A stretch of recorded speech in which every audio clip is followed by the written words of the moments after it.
కార్యక్రమం పాటల పల్లెకిలో 32 గంటలు ఈ కార్యక్రమం నిర్వహించి మిమ్మల్ని నన్ను ఆహ్వానించిన మిత్రులు నేర్నాల కిషోర్ గారు, అదేవిధంగా డాక్టర్ వరంగల్ రవి గారు, రమాదేవి గారు, నాగరాజు గారు, సురేందర్ గారు, సోమన్న గారు, గరు ఎల్లన్న గారు, గట్టయ్య గౌడ్ గారు, రఘు, నాతో పాటు చేసిన మా అగ్రికల్చర్ కమిషన్ సభ్యులు, సీనియర్ కాంగ్రెస్ నాయకులు గరు గంగాధర్ గారు మరియు మిత్రులు, మీ అందరు కూడా వందనాలు. ఆట పాట లేనిదే తెలంగాణ రాలే. మన ఆట పాట ఎంత బలంగా పనిచేసిందంటే ఢిల్లీ పెద్దల్ని ఆలంపర చేసి వారి మనసు కరిగే విధంగా ఆట పాట వల్లే వారు దిగి వచ్చి రాష్ట్రంలో జరుగుతున్నటువంటి అన్యాయాన్ని ఆటల రూపంలో, పాటల రూపంలో తెరకెక్కించడం వల్లే ఢిల్లీ పెద్దలకు కూడా తెలంగాణ ఆవశ్యకత గురించి, ఆ సీరియస్నెస్ గురించి తెలిసింది. ఆనాడు గద్దర్తో పాటు చాలామంది కళాకారులు సర్వం దారబోసి తిండి తిప్పలు మర్చిపోయి గంటల తరబడి రోడ్ల మీద ఆట పాట పాడితేనే కేంద్ర ప్రభుత్వం, ఆనాడు సోనియా గాంధీ నేతృత్వంలో యూపీఏ ప్రభుత్వం తెలంగాణ ఇచ్చింది. తెలంగాణ ఇచ్చిందనే సంతోషంలో ఉద్యమంలో ముందున్నాడు కదా. తెలంగాణ కాంగ్రెస్ పార్టీ వల్ల వచ్చినప్పటికి కూడా ఉద్యమంలో ముందుండి పోరాడని కేసీఆర్ గారిని ప్రజలు అధికారం ఇచ్చినారు, ముఖ్యమంత్రి పదవి కట్టబెట్టినారు. నేను ఒక గంట పాటు హిందూ పత్రిక వారు నేషనల్ కాంక్లేవ్ చేస్తే అందులో మాట్లాడి వస్తూ ఉన్నాను. నాతో పాటు రాజ్దీప్ సర్దేశాయ్ గారు గొప్ప జర్నలిస్ట్ దేశంలో, వారితో పాటు నీరజా చౌదరి గారు, వాళ్ళకి చెప్పినా నేను మాట. హిందూ కాంక్లేవ్లో దేశవ్యాప్తంగా పోయే ఛానల్లో చెప్పినాను, తెలంగాణ ఏదైతే బంగారు తెలంగాణని కోరుకున్నామో ఆ వైపున అడుగులు పడకపోగా నష్టాల తెలంగాణ మిగిలింది మనకు. మిత్రులారా, 65 ఏళ్ళ కాంగ్రెస్ తెలంగాణ పాలనలో మన అప్పు 65,000 కోట్లు దాటలే. తెలంగాణ వచ్చిన తర్వాత దాదాపు 4.5 లక్షల కోట్ల అప్పు ప్రభుత్వ పరంగా, కార్పొరేషన్ వివిధ రంగాల సంస్థల పరంగా ఇంకొక 3 లక్షల కోట్లు, అంటే 7.5 లక్షల కోట్లు అప్పైంది. సరే, అప్పు చేసినావు, ఎవరికి ఎలగబెట్టినావు, ఎవరికి న్యాయం చేసింది అప్పు వల్ల? ఏ బీదవాడి బ్రతుకులు బాగుపడ్డాయి? 7.5 లక్షల కోట్ల అప్పు తెచ్చి నువ్వు రాష్ట్రాన్ని అభివృద్ధి చేసినా అన్నావు. కాళేశ్వరం పేరిట ప్రాజెక్టు కట్టి ఏ రకంగా ప్రజాధనం దుర్వినియోగం మనం చూసాం. ఉద్యోగాల పేరిట ఎన్ని ఉద్యోగాలు ఇచ్చారు 10 ఏళ్లలో? ప్రభుత్వ ఉద్యోగాలు పట్టుమని 50,000 దాటలే, 50,000 ఉద్యోగాలు దాటలే. కళాకారులు, ఆయనకు కూడా తెలుసు, మనసుండా తెలుసు, కళాకారుల వల్లే తెలంగాణ వచ్చిందని. ఆనాడు గద్దర్ వల్ల, కోదండరాం వల్ల, విమలక్క వల్ల, సంజయ్ వల్ల, ఇలా నేనాల అశోక్ వల్ల, సోమన్న వల్ల, కిషోర్ వల్ల, నేనాల కిషోర్ వల్ల, ఇలాంటి కళాకారులు ఎంతోమంది త్యాగం చేసి ఆట పాట పడి కష్టపడి తెలంగాణ వచ్చింది. అది తెలుసు ఆయనకి. తెలిసి కూడా ఎందుకు విస్మరించినారు? మన అందశ్రీ రాసిన గాయాన్ని వాడవాడలా పాడి గేయాన్ని ప్రభుత్వం వచ్చిన తర్వాత మర్చిపోయినాడు. ఎందుకంటే ఆయన స్వార్థము, తెలంగాణ అంటేనే కేసీఆర్ గుర్తు రావాలి, ఇంకెవ్వరు ఉంటాం లేదు ఆ ముఖ చిత్రంలో. అదే ఆయన ఉద్దేశం. ప్రజలు తెలివైన వాళ్ళు అసలు ఆయన్ని ముఖ చిత్రం లేకుండా చేసినారు. ఓటు శక్తి అనేది చాలా గొప్పది. ఎన్నికలకి 4 నెలల ముందు ఢిల్లీలో రేవంత్ రెడ్డి గారు నేను భోజనం చేసిన తర్వాత మాకు ఆ రోజు అంచనాలు లెక్కలా వేస్తే 40 సీట్లు లోపే వస్తూ ఉన్నాయి. ఏంది పరిస్థితి? మళ్ళీ ఆయన చేతిలోకి పోతే ఇప్పటికే సగం తెలంగాణను అమ్మేశారు. ప్రాజెక్టుల పేరిట 40,000తో కట్లాడిన కాళేశ్వరం ప్రాజెక్టు పొడిగించి 1,20,000 కోట్లు తీసుకెళ్ళినారు. ఎవరు సొత్తది? పోనీ తీసుకెళ్ళి కట్టిన ప్రాజెక్టు సుఖమైందా అంటే బీటలు వారిపోయింది. ఎకరం నీరు వారేయాలంటే 40,000 రూపాయల కరెంటు కావాలి. ఎందుకు కట్టినారు? ఇది ఆచరణ సాధ్యం కాని ప్రాజెక్టు అంటే డబ్బుల కోసం. కేసీఆర్ కుటుంబము ఉద్యమం సమయంలో, ఉద్యమం కన్నా ముందు వారి ఆర్థిక స్థితిగతులు ఏమిటి, ఇవాళ వారి ఆర్థిక స్థితిగతులు ఏమిటి? సరే, సంపాదించుకున్నారు, సుఖపడ్డారు. మరి మా పరిస్థితి ఏంది? కళాకారులకు ఎందుకు విస్మరించాల్సి వచ్చింది? ఎంత పెద్ద సొమ్ము కళాకారులకు ఉద్యోగాలకు ఇస్తే నువ్వు సంవత్సరానికి ఒక కార్ల కాన్వాయ్ మార్చినావు.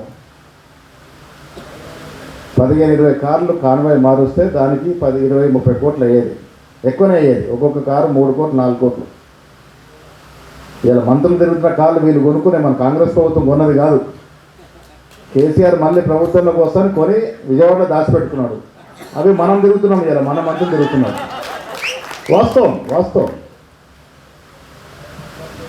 ఇలా ప్రగతి భవన్కి ఓన్ రానియలే. మనం ఏం చేసాం? దళిత డిప్యూటీ సీఎం తీసుకెళ్ళి ప్రగతి భవన్లో పెట్టినాం. అరే ఇది దళితులురా భూమి అని ఇల్లు అని చూపించినాం మనం. కాంగ్రెస్ ప్రభుత్వం ఆచరణ కొంత ఆలస్యం అవుతా ఉంది. కార్యకర్తలు కొద్ది నిరాశలు ఉన్నాయి, కానీ ఒకటొకటి అన్నీ సర్దుకుందాం. ఆర్థికంగా బాగా ఇబ్బందుల్లో ఉన్నాం, మీరు కూడా అర్థం చేసుకోవాలి. 7.5 లక్షల కోట్ల అప్పు నెలకి. నిన్న నేను ఎమ్మెల్సీల ట్రైనింగ్ క్యాంపులో రామకృష్ణారావు ఫైనాన్స్ సెక్రటరీ చెప్తా ఉన్నాడు, 6,500 కోట్లు వడ్డీ ఇన్స్టాల్మెంట్ కడుతున్నాం. దేనికి? కేసీఆర్ తెచ్చిన అప్పుకి 6,500 కోట్లు కడుతున్నాం. ఒక 7,000 కోట్లు అత్యవసరం, ఉద్యోగాలు, జీతభత్యాలు, హెల్త్, ఎడ్యుకేషను. మిగిలిన 2-3 వేల కోట్లలో మనం రాష్ట్ర ప్రభుత్వం నడపాలి. దాంట్లో 21,000 కోట్లు మొన్న రైతులకి రుణమాఫీ చేసినాం. కొన్ని వేల కోట్లు రైతు బంధు ఇచ్చినాం. ఉద్యోగాలు ఇచ్చాం. ఎంత భారం ఉద్యోగాలు! సమైక్య ఆంధ్రప్రదేశ్ చరిత్రలో ఎప్పుడూ ఇన్ని గ్రూప్ 1 ఉద్యోగాలు రాలే. ఉద్యోగాలు ఇచ్చిన మొనగాడు సమైక్య ఆంధ్రప్రదేశ్లో అంటే నిజంగా కూడా మెచ్చుకోవాలి కిరణ్ కుమార్ రెడ్డిని. తెలుసా మీకు? పోతు కొన్ని వేల ఉద్యోగాలు ఇచ్చిండు ఆయన.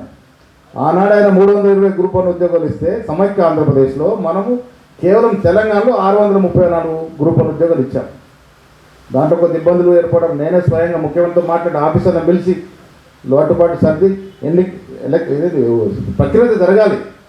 కోర్టులు చుట్టూ తిరుగుతూ ఉంటే ఉద్యోగాలు ఆగిపోతాయి, ప్రక్రియ జరగాలి. ముందుకు పడినాం. ఇప్పుడు ప్రభుత్వం వచ్చి సంవత్సరం అయింది. మొన్నటికి 56,300 ఉద్యోగాలు ఇచ్చాం. కేసీఆర్ ఎన్ని ఇచ్చిండు 10 ఏళ్లలో? ఎన్ని ఇచ్చిండమని ఎవరికన్నా తెలుసా? 10 ఏళ్లలో 50,000 ఇచ్చిండు, 50,000 ఉద్యోగాలు. అదే ఆయనకు అవసరం పోలీసు వాళ్ళని పెట్టుకున్నాడు, ఆయన భద్రత ఉంది కాబట్టి కొంత అటు ఇటు ఇచ్చిండు. 50 ఏళ్ళు 5,000 అంటే ఎంత? సంవత్సరానికి 5,000 ఉద్యోగాలు ఇచ్చిండు. మనం ఎంత ఇచ్చినాము? సంవత్సరంలో 56,000 ఇచ్చినాం, అంటే నెలకు 5,000 ఉద్యోగాలు ఇచ్చినాం. ఇంకా కూడా ఇస్తాము, మీకు కూడా ఇస్తాం. ఇవ్వాల్సిన బాధ్యత ఉంది. పరిస్థితులు దేని మీద నేను మొన్ననే రఘుకి ఇలా చెప్పాను. ఒక పద్ధతి అంటే సెలక్షన్ పద్ధతి ఉండాలి. ముఖ్యమంత్రి గారితో మాట్లాడదాం. తక్షణం ఉద్యోగాలు ఇవ్వడం కొంత కష్టతరమే అయినప్పటికీ దీన్ని ఒక కమిటీ వేసో లేక ఎట్లా దీన్ని ఫస్ట్ అయితే నిర్ణయం చేయాలి. సో మనకు ఉద్యోగం ఏంటంటే ఏంది, దాని పరిస్థితులు ఏంటి, ఆయనకున్నట్టు గైడ్లైన్స్ ఏంటి, నాగరాజుకి ఇవ్వాలంటే ఏంటి, నిర్మల కిషోర్కి ఇవ్వాలంటే ఏంటి, అవన్నీ కూడా అంటే కేసీఆర్ లాగా మనము అడ్డదిడ్డంగా పాలన చేయలేము. మనం ప్రజాస్వామ్యాన్ని నమ్ముకున్నాం, రాజ్యాంగాన్ని నమ్ముకున్నాం. ఆయన దగ్గర రాజ్యాంగం లేకుండే. రాహుల్ గాంధీ గారు రాజ్యాంగం చేతిలో పట్టుకొని తిరుగుతూ ఉన్నాడు. ఎందుకు? రాజ్యాంగం చాలా గొప్పది. నేను ఇవాళ చెప్పిన హిందూ కాన్క్లేవ్లో మోడీ కూడా రాజ్యాంగాన్ని తూర్పుపడిచి 1 నేషన్ 1 ఎలక్షన్ అంటే ఎవరి కోసం? ఆయన ఉండటానికి, చిరస్థాయిగా నిలవడానికి పదవిలో. నేను చెప్పిన మోడీకి భార్య లేదు, పిల్లలు లేరు, కరప్షన్ లేదు అంటారు. తప్పు. డబ్బు వ్యామోహం కన్నా చాలా భయంకరమైనది పదవి వ్యామోహం. మోడీ గారి పదవి వ్యామోహం వల్ల దేశం చిన్నభిన్నం అవుతున్నది. నేను చెప్పిన కాంక్లేవ్లో సోనియా గాంధీ గారు ప్రధానమంత్రి కావాలంటే 2004 ఎవరైనా ఆపేవారా? ఆపే శక్తి లేకుండే, కాలే. ఆమె 2009 రాహుల్ గాంధీ కూడా కాయే అవకాశం ఉండే, కాలే. మన్మోహన్ సింగ్ ఎందుకు పెట్టిండ్రు? దేశ ఆర్థిక పరిస్థితి గాలిలో పెట్టాలని. పదవి వ్యామోహం లేదు వాళ్ళకి. మోడీకి ఉన్న పదవి వ్యామోహం ప్రధానమంత్రిగా ఫోటోల కోసం చూస్తూ ఉంటాడు. ఒక ప్రధానమంత్రి స్థాయిలో ఉన్న వ్యక్తి ఫోటోలకి సెక్యూరిటీలు అడ్డం వస్తే పక్క జరుపుతూ ఉంటాడు. ఎంత దౌర్భాగ్యం మిత్రులారా. పివి నరసింహారావు చూసాం, మన్మోహన్ సింగ్ చూసాం, ఎప్పుడైనా కెమెరాల దగ్గర చూసారా వాళ్ళు? ఇవాళ అక్కడ కానీ ఫ్యాసిస్ట్ ప్రభుత్వాల వల్ల నష్టం జరుగుతుంది బీదవారికి. ఈ రాష్ట్రంలో 10 ఏళ్ళు అదే జరిగింది. మేము పదే రేవంత్ రెడ్డి చెప్తా ఉన్నాం, మన మార్పు పాలన తెలవాలి ప్రజలకి. కొన్ని ఇబ్బందులు ఉన్నాయి. మొన్న చెప్పాను, కార్యకర్తలు కొంత నారాజు మొదలైంది, నేను సరి చేయాల్సిన అవసరం ఉన్నది. కళాకారులు కష్టపడ్డారు, అంతా కూడా బలైన వర్గాల వాళ్ళమే కదా. ఇలా కోటేశ్వర్లో ఎవరు లేరు, 90% బలైన వర్గాల వాళ్ళమే. ఎస్సీలము బీసీలము ఉన్నాం. తెలంగాణ నిర్మాణం, తెలంగాణ రావడానికి కారకులు ఎవరు? మనమే. నాయకత్వం వాళ్ళది నడిచింది, నాయకత్వం వాళ్ళది, పోరాటము శ్రమ త్యాగం మనది, అంతే కదా. అసలు భాషలు ఎవరు? ఎక్కువ శాతం మనమే. తెలంగాణ నిర్మాణంలో బడుగులదే ప్రముఖ పాత్ర. నాయకత్వం వాళ్ళు వహించిన నాయకులు అయినరు. సరే, సంతోషం. ఆయన కూడా మూమెంట్లో ముందున్నాడు కాబట్టి నాయకత్వం వహించి నాయకుడు అయిండు. సంతోషపడ్డం. ఆ రోజు కాంగ్రెస్ తెలంగాణ ఇచ్చినా మన గదం రాకపోయినా కేసీఆర్ అయింది కదా, అది బంగారు తెలంగాణ తీర్చి పెడతారేమో అనుకున్నాం. తెలంగాణ సమూలంగా అప్పుల పాలు చేసి ఇలా ఫామ్ హౌస్లో వండుకున్నాడు.